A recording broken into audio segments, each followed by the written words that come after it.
चाहूंगी दिल्ली का, जो हमारी संवाददाता अनामिका है। अनामिका, इस वक्त आप कहां पर हैं और आपके आसपास क्या तैयारियां हैं? आज नहाए खाए से छठ पूजा की जो है शुरुआत हो चुकी है, तो जरा वहां की तस्वीरें दिखाइए।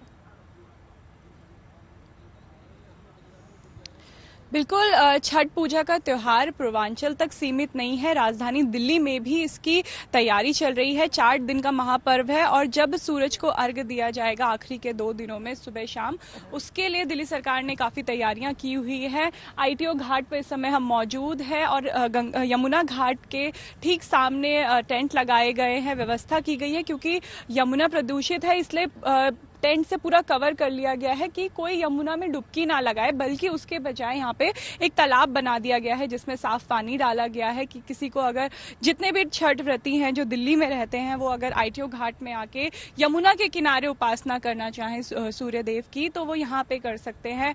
लाइट लगाई गई है, रोशनी की व्यवस्था की गई है, स्पीकर की व्यवस्था की गई है।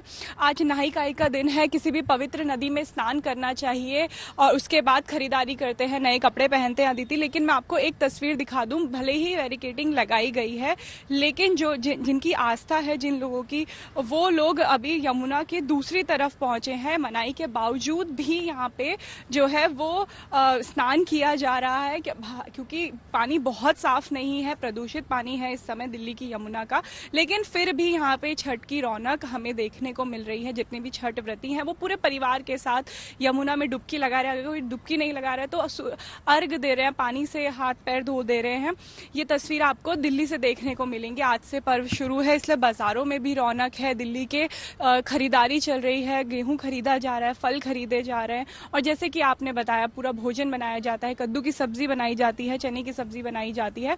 सबकी तैयारियां दिल्ली में चल रही हैं और जब आखिरी के 2 दिन होंगे तब इस घाट में पैर रखने की जगह नहीं होती। ऊपर का भी अगर मैं आपको दिखा दूं तो पूरा जो घाट है उसमें व्यवस्था की गई है, क्योंकि माना जाता है आईटीओ घाट में कम से कम 10 से 20 हजार परिवार आते हैं छठ के दिन, जो सूर्य को अर्घ देते हैं, उपासना करते हैं। तो सभी के लिए व्यवस्था पूरी कर दी गई है और यमुना को है वो भी ढक दिया गया है। लेकिन जो लोग जिनकी आस्था है यमुना माँ में, पवित्र नदी में, वो फिर भी आके यहाँ पे डुबकी लगा रहे हैं। अदिति जी अनामिका, कहा जाता है कि चलिए आपके पास लौटते हैं, एक बार शिल्पी का ही रुख करते हैं। शिल्पी, देखिए सूर्य की उपासना का सबसे बड़ा पर्व जो है छठ है और साथ ही छठी मैया की पूजा भी इसमें होती है। बहुत इंतजार रहता है। आपने भी एक महिला से पूछा भी कि उन्होंने क्या तैयारियां की, श्रृंगार से लेके, साड़ी से लेके, पूजा अर्चना से लेके, महिलाएं जो है सारे विधि विधान के साथ सूर्य की पूजा करती है। लेकिन तैयारियों में और किस किस चीज को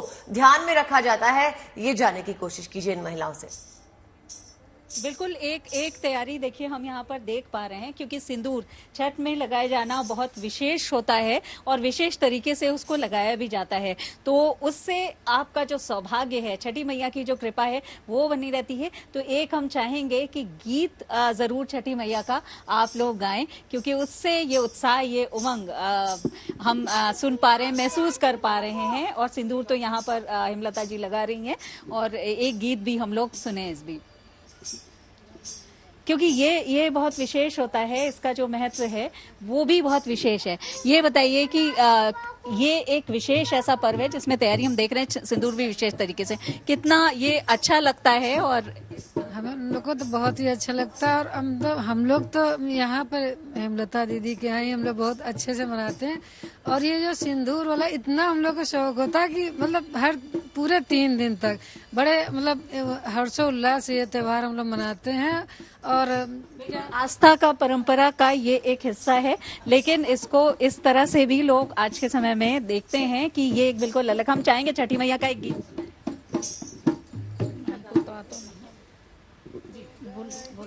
सूरज